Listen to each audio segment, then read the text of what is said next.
Con este vídeo, que es el último del tema de cosmología, vamos a presentar la historia del universo tal y como nos la presenta el modelo cosmológico del Big Bang o de la gran explosión. Lo vamos a ilustrar mediante la figura que tenemos aquí y, como hemos visto, el modelo del Big Bang nos propone que el universo no existe desde siempre, sino que empieza en un momento concreto, ese momento de la gran explosión. En la gran explosión se empieza no solo la materia y la energía, sino también el espacio y el tiempo. En ese momento empieza a contar el tiempo, se crea un espacio con materia y energía y ese espacio se va expandiendo como resultas de esa gran explosión.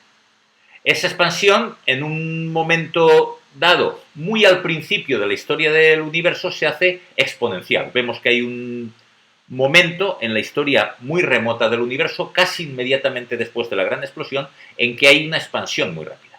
A ese periodo de expansión rápida se le llama inflación y, bueno, es un ingrediente teórico para explicar algunos problemas cosmológicos que sin inflación serían difíciles de explicar, pero bueno, en el cual no vamos a entrar porque, como digo, es un tema cosmológico complejo y haría falta mucho tiempo para exponerlo con cuidado. Lo que sí que vamos a tener en cuenta es que en ese universo muy primitivo quiere decir las primeras millonésimas de segundo, por así decirlo, de la vida del universo, la materia y la energía están tan concentradas, hay tal densidad de energía, ¿no?, tanta energía por unidad de volumen, que el aspecto del universo primitivo es completamente diferente al del universo actual. De hecho, en esas condensaciones tan grandes de energía, la materia del universo está compuesta por partículas tan pesadas que no existen en el universo actual. Tenemos noticia de algunas de estas partículas, como son, por ejemplo, el bosón de Higgs, los bosones de intercambio de la fuerza electrodébil. Son partículas muy masivas que hemos conseguido recrear en grandes aceleradores de partículas, pero que en el universo actual no encontramos de forma natural. Bien, a medida que el universo se va expandiendo, la densidad de energía va disminuyendo y entonces esas partículas tan masivas que había en ese universo primitivo pues van decayendo, se van desintegrando y dando lugar a las partículas que conocemos. Todas esas partículas, pues que serían, por ejemplo, los protones, los electrones, neutrones, otro tipo de partículas en las que no voy a entrar, pero que también encontramos en el universo actual, y los fotones, la luz, la radiación, que no viaja por el universo. El universo, a esas temperaturas tan altas, la materia está en estado de plasma, es lo que vimos que había en el interior de una estrella. Cuando la temperatura es muy alta, la densidad de energía es muy alta, la materia está en un estado que se llama estado de plasma. Es una especie de gas, pero que, como las energías son tan grandes, las partículas se mueven a mucha velocidad y, por tanto, no pueden existir átomos. Los átomos se rompen, las partículas colisionan unas con otras, incluso a densidades de energía muy altas, como las que había en el principio del universo, incluso los núcleos atómicos chocan y se rompen, y en esas condiciones la luz no viaja. Como la materia está formada por partículas cargadas, pues esos protones, esos electrones, los fotones están acoplados con ellos. La luz está acoplada a la materia y no viaja, va chocando con las otras partículas como si fuese una partícula más, de la forma que vimos que lo hace en el interior de una estrella, en que la materia también está en estado de plasma.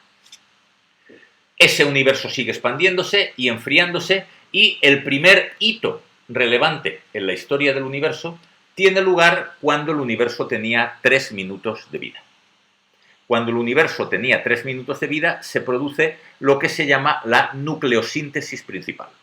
Se producen reacciones nucleares como las que vimos que se producían en el núcleo de las estrellas. 4 protones se unen para dar lugar a un núcleo de helio.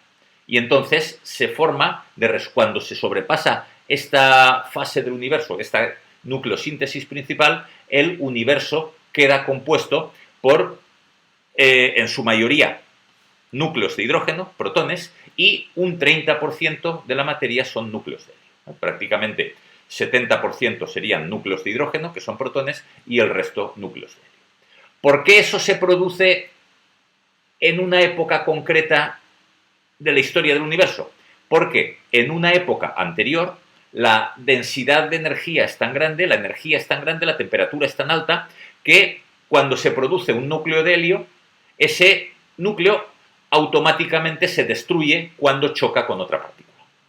Los núcleos de helio se van produciendo reacciones nucleares, pero los resultados, los productos de esas reacciones nucleares, que son los núcleos de helio, se destruyen. Si tenemos energías tan altas, temperaturas tan altas, las velocidades de movimiento de las partículas son tan altas que ni siquiera los núcleos atómicos son estables. Se rompen por colisión. Cuando el universo tiene esos 3 minutos, la temperatura ya ha bajado lo bastante para que los núcleos de helio que se forman por reacciones nucleares ya se mantengan estables, no se destruyan. Y entonces, ¿por qué no todo el hidrógeno se convierte en helio? Sigue quedando un 70% de ese hidrógeno. Pues claro, porque mientras eso sucede, el universo sigue expandiéndose. Y entonces llega un momento, al seguir expandiéndose, va bajando la temperatura, llega un momento en que la temperatura ya no es suficiente para que se produzcan más reacciones nucleares. Y entonces la composición del universo se queda tal y como estoy describiendo. Un 70% de hidrógeno y un 30% de helio, que es lo que observamos cuando observamos la composición del universo, cuando estudiamos la composición de las estrellas antiguas, cuando observamos la composición de las nubes de gas, vemos que precisamente tiene esta estructura. Hubo, por tanto, en el origen del universo, una nucleosíntesis primordial, que duró muy poco tiempo y de resultas de la cual pues, se produjo esas abundancias de hidrógeno y helio, que son las que observamos en el universo. Fijaos que el hecho de que el modelo del Big Bang describa de esta forma la nucleosíntesis principal es uno de los triunfos del modelo, ¿no? Fijaos que hemos visto en el vídeo anterior que el modelo del Big Bang hoy en día se enfrenta a una serie de problemas, ¿no? No sabemos qué es la materia oscura, sabemos mucho menos todavía qué es la energía oscura, no sabemos por qué el universo está en expansión acelerada, pero claro, seguimos manteniendo esta teoría como una descripción adecuada del universo, porque sí que explica muchas otras cosas que no sabemos explicar de otra forma. Explica la recesión de las galaxias, el corrimiento al rojo de la luz que nos viene de las galaxias, explica por qué las galaxias se alejan unas de otras, explica esta nucleosíntesis principal, es decir, explica las abundancias de hidrógeno y helio que encontramos en el universo actual y explica también el que haya una radiación de fondo, como ya vimos y vamos a ver un poco más en detalle a continuación. Bien, pues como os digo, esta nucleosíntesis principal se produce cuando el universo tenía 3 minutos de edad, se detiene al seguir expandiéndose el universo y ya queda esa composición en el universo de un 30% de helio y un 70% de hidrógeno. El universo sigue expandiéndose y mucho tiempo después, fijaos que la nucleosíntesis principal es en el 3er minuto del universo, el siguiente hito de la historia del universo lo encontramos cuando el universo tiene 300.000 años de vida. En esa época es cuando se forman los átomos. En el universo, antes de esos 300.000 años de vida, sigue siendo un plasma, como del interior de una estrella, volvemos a utilizar esta analogía, sigue siendo un plasma, en ese plasma tenemos protones, que son núcleos de hidrógeno, en ese plasma tenemos núcleos de helio, en ese plasma tenemos electrones y tenemos también la luz, que está interaccionando con todos ellos.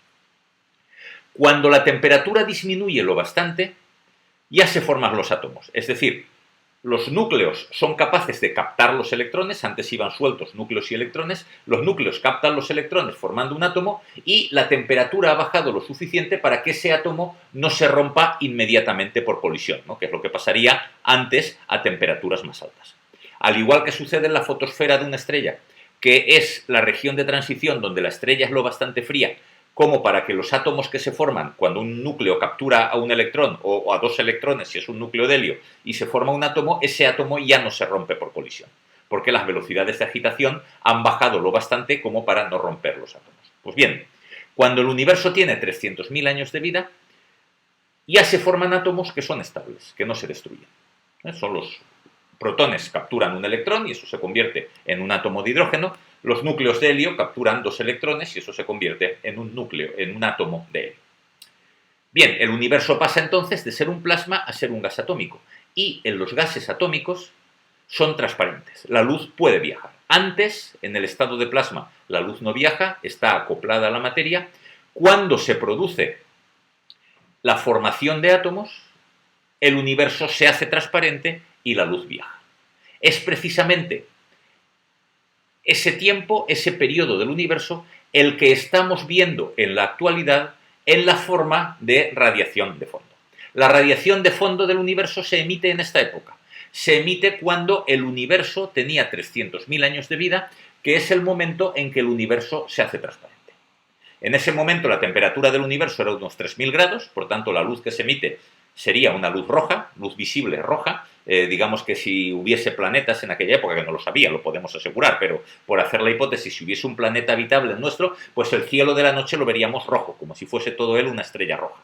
¿Por qué? Porque la temperatura era muy alta y esa luz que se libera es luz roja. Al seguir expandiéndose el universo, esa luz va perdiendo energía, su longitud de onda va aumentando. Vimos que la longitud de onda de la radiación que viaja por el universo se expande al mismo ritmo que se expande el espacio. Entonces, esa radiación, que al principio era roja, nos llega ahora como microondas. Es ese fondo cósmico de microondas que vemos. Por tanto, vemos que el modelo del Big Bang también nos explica el porqué de la radiación de fondo. El universo era muy caliente, tan caliente que la luz no viajaba por él. Llega un momento en que se enfría lo bastante para que se formen átomos, el universo se hace transparente, la luz empieza a viajar y es esa luz que empieza a viajar entonces la que vemos ahora no ya como luz roja, sino como microondas que corresponden a una temperatura que es la que tiene el universo actual de aproximadamente 3 grados por encima del cero absoluto. Fijaos, por tanto, que la radiación de fondo es lo más lejano que podemos observar en el universo. Ya hemos visto varias veces que en astronomía, cuanto más lejos miramos, más hacia el pasado estamos viendo. Entonces uno podría pensar, bueno, pues si somos capaces de mirar cada vez más lejos, igual podríamos llegar a ver el mismo Big Bang. Pues la respuesta es que no. No, porque en el universo muy primitivo, en esta región de aquí, la luz no podía viajar. Empieza a viajar cuando se hace la formación de átomos y el universo se hace transparente. Por tanto, lo más lejos que podemos ver en el universo es precisamente este tiempo, el tiempo en el que se emite la radiación de fondo. Es como si hubiese una pared, ¿no? Nosotros, a medida que vamos observando cada vez más lejos, vamos viendo objetos cada vez antiguos hasta que lo más lejos que podemos ver es la radiación de fondo. Cuando vemos la radiación de fondo, estamos viendo el universo como era cuando tenía 300.000 años de edad. Más lejos ya no podemos mirar porque antes de esa época la luz no viajaba por el universo. Bien, una vez tiene lugar esta emisión de la radiación de fondo, el universo sigue expandiéndose, sigue enfriándose. Vimos en el vídeo anterior que en el momento en que se produce la radiación de fondo, el universo ya estaba estructurado, no era una distribución de gas perfectamente homogénea y uniforme, sino que había ciertas estructuras. Pues bien, esas estructuras que ya existían cuando el universo tenía 300.000 años son las que a su vez fueron estructurando el universo y formando como filamentos de materia, que ya vimos al estudiar la estructura del universo, y en esos filamentos, en las partes más densas, es donde posteriormente se fueron formando los cúmulos de galaxias. A continuación, dentro de esos cúmulos se fueron formando las galaxias, dentro de las galaxias se fueron formando las estrellas y así siguió evolucionando el universo hasta configurar el universo tal y como lo vemos en nuestros días. Un universo muy estructurado, formado por cúmulos de galaxias, que a su vez están formados por galaxias. Dentro de esas galaxias tenemos estrellas, alrededor de las estrellas hay planetas y en particular en una estrella concreta de una galaxia concreta, que es la estrella Sol en la Vía Láctea, es donde encontramos nosotros observando el universo y de resultas de nuestra observación del universo elaborando teorías como la teoría de la gran explosión para explicarnos cómo es el universo, cómo se originó y cómo será en el futuro.